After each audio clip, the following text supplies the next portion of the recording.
Okay, let's start the list off right away. Number 25, Ronnie Lott, Hall of Famer. The only player I know that would cut off a finger so that he could play in a football game. Moving on, number 24, Joe Cribbs, a very underrated player. Played for the Buffalo Bills. Drafted in 1980. Had almost 1,200 yards rushing, 11 touchdowns. Rookie of the year. What more can you say? Moving on, everybody's favorite football analyst, Phil Simms. Believe it or not, he was the number 1 overall pick in 1979. He won Super Bowl 21, MVP, Hall of Fame. Great football player. Number 22. Okay.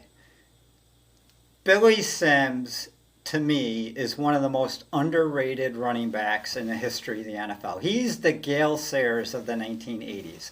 He won the Heisman Trophy in 1978. In 1980, he was the number 1 overall pick by the Detroit Lions. Went on to win Rookie of the Year, rushed for 1,300 yards. In 1981, he rushed for over 1,400 yards.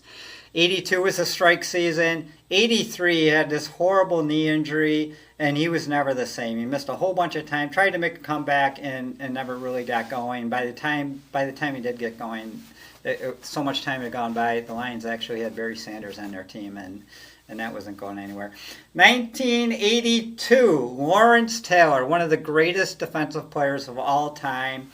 He's the only player to win Defensive Rookie of the Year and Defensive MVP in his first year. All right, I know I'm going to take some flack for choice number 20. Number 20, the 1980 card of Walter Payton. I would have liked to have moved it up even higher on the list, but I can only deal with so much hate mail in one day. I had mentioned it in previous videos. This is my all-time favorite card. It's just a beautiful card of the greatest football player of all time. I just love it.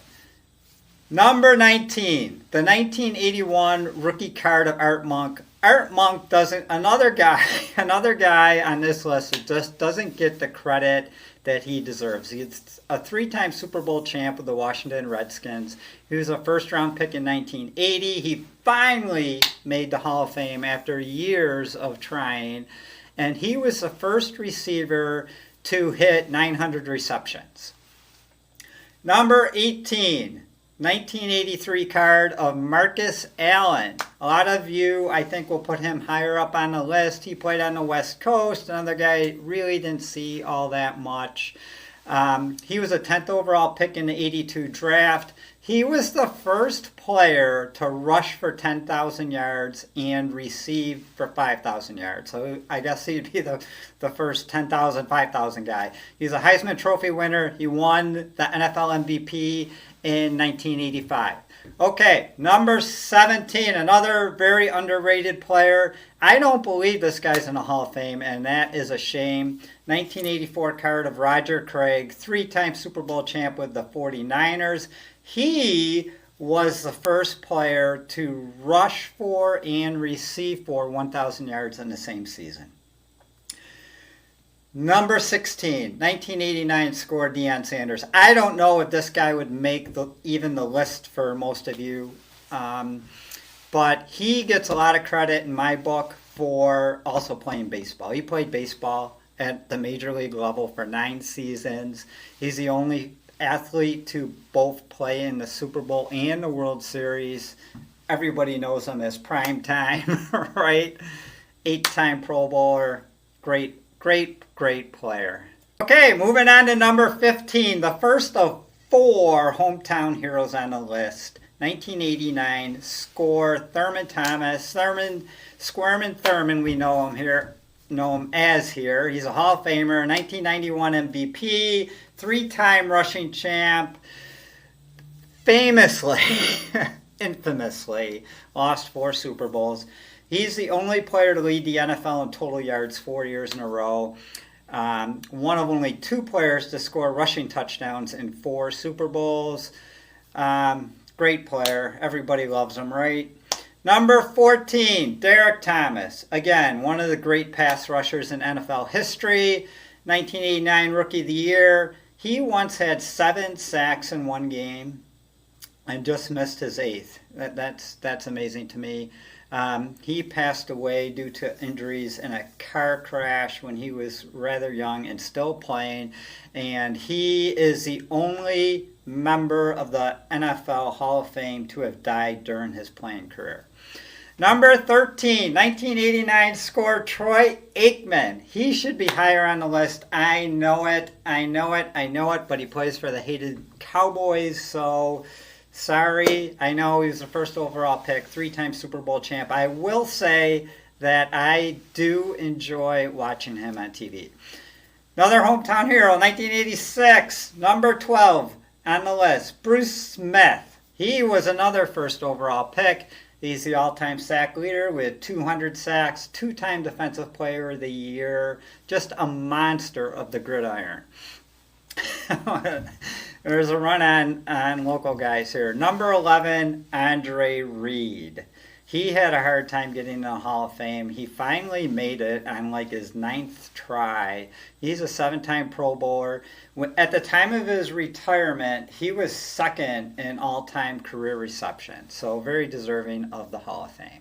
I hope everyone's enjoying this list as we move on to the top 10. If you are and you haven't subscribed yet, it's a good time to consider that. Thank you.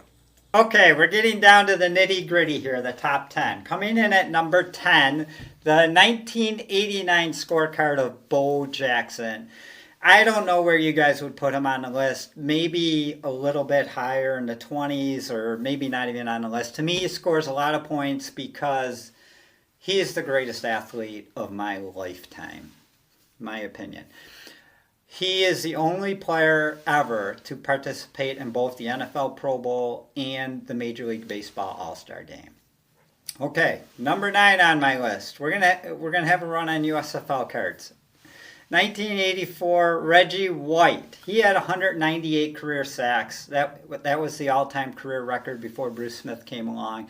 2-time Defensive Player of the Year. 13-time Pro Bowler. Just amazing stuff. It's too bad he passed away so early. Okay, number 8. Very underrated quarterback in my mind's eye. 1985 card of Warren Moon. Warren Moon was never drafted in the NFL. He ended up playing 6 years in the Canadian Football League before he signed with the Houston Oilers, and yet still played 17 years in the NFL. That's amazing. 1990 he was the Offensive Player of the Year. He led the league in passing twice. He made it to the Hall of Fame in 2006. 9-time Pro Bowler. Great quarterback. Number 7. Another USFL card, 1984 Steve Young, one of the greats, the true greats. He was a 92 and 94 NFL MVP. So he signed with the USFL, of course, in 83 or 84, a $40 million 10-year contract, which at the time was unheard of. Now they make that much in 1 year or more, right? He was a Super Bowl 29 MVP. Why? Because he threw 6 touchdown passes in one Super Bowl. That's not his career Super Bowl record. One game, 6 touchdown passes. At the time of his retirement, he had the highest career passer rating of all time. He was 2nd in rushing yards for a quarterback, and he was a 6-time passing leader.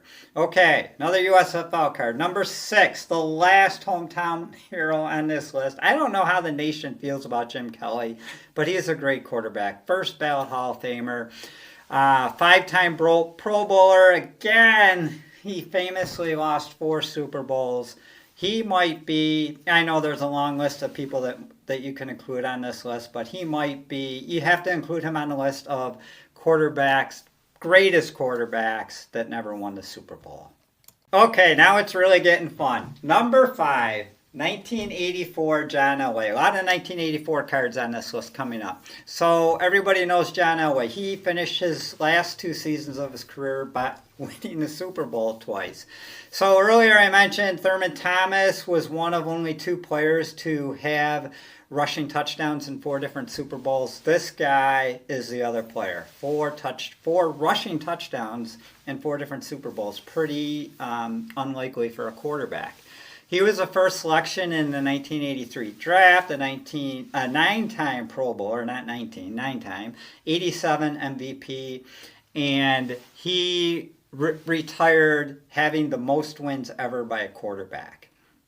Number 4, another 1984 card, Dan Marino, possibly another guy who was the greatest quarterback to not win a Super Bowl. He was a first-round pick in 1983, another 9-time Pro Bowler, 1984 MVP, first quarterback to throw for 5,000 yards. Here's an amazing stat to me anyway. He was the first quarterback to throw for 40 touchdowns in a season, and the year he did it, he threw for 48. It's not like he threw for 41, 48. Hated Miami Dolphins, but you got to give him his credit. One of the greatest quarterbacks of all time. Number 3, the 1986 Jerry Rice. Jerry Rice was a 13-time Pro Bowler, 3-time Super Bowl champ, and widely regarded by almost everybody, right, as the greatest receiver of all time. In 1999, the Sporting News listed him as the second greatest NFL player of all time. Can you guess who was number 1? I'll give you a second to ponder that as I look at my notes. He finished his career, and he still holds the record for career receptions, touchdowns, yards, and most points scored by a non-kicker. The number 1 NFL player of all time, according to Sporting News, Jim Brown. Number 2.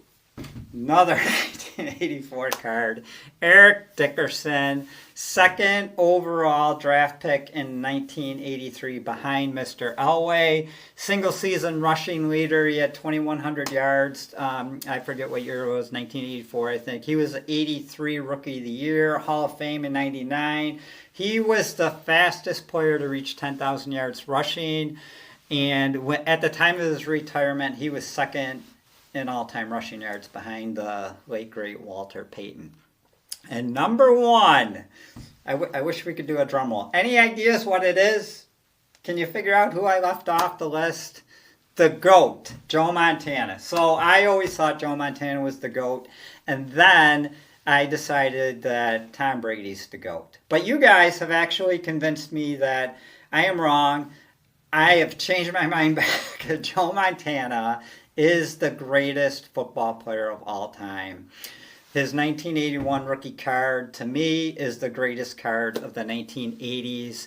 He is a 4-time Super Bowl champ, 3-time Super Bowl MVP, has the highest Super Bowl rating of all time. I think it's like 126 or something. 2-time NFL season MVP, 8 Pro Bowlers, led the league in passer rating 5 times, and he is 3rd on the Sporting News all-time list of great players. So again, I think I mentioned it before, I might not have.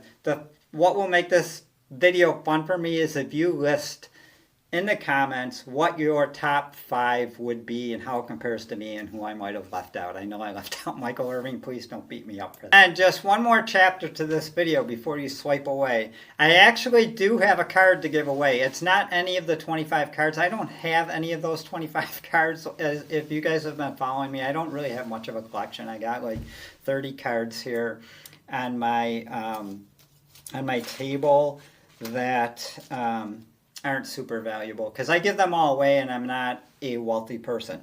But the one card I do have that's pretty cool is this 1989 Topps Traded Barry Sanders card. It's not the score card, but it's a Topps Traded card. It's a really nice card. I have no idea how much it's worth. And I have to give a shout out to Rick Moore. He donated this card to the channel along with a 79 Walter Payton. He won a contest of mine earlier and he was so grateful. He donated a couple cards for me to give away, and this is one of them. So a huge shout out to Rick Moore. I hope he's still listening. So what you need to do to win this card is mention in the comments who was my number 22 in the top 25.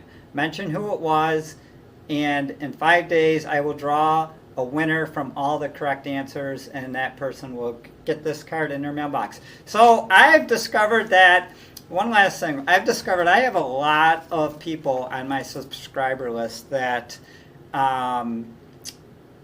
collect through the mail autographs, and some of them I have from this list. Roger Craig is a great through the mail autograph signer, as is Warren Moon. Now Warren Moon will charge you $10, but I think that's well worth it. Billy Sims, he will sign anything you send him for free. Eric Dickerson, I mean, right? Eric Dickerson will sign anything that you send him in the mail. Now he also has a $10 fee. Here's another Warren Moon, another Billy Sims, another Roger Craig. I sent Roger Craig 3 pictures. He signed them all for free. He's awesome. And then I also have a Joe Montana autograph. I didn't get it through the mail.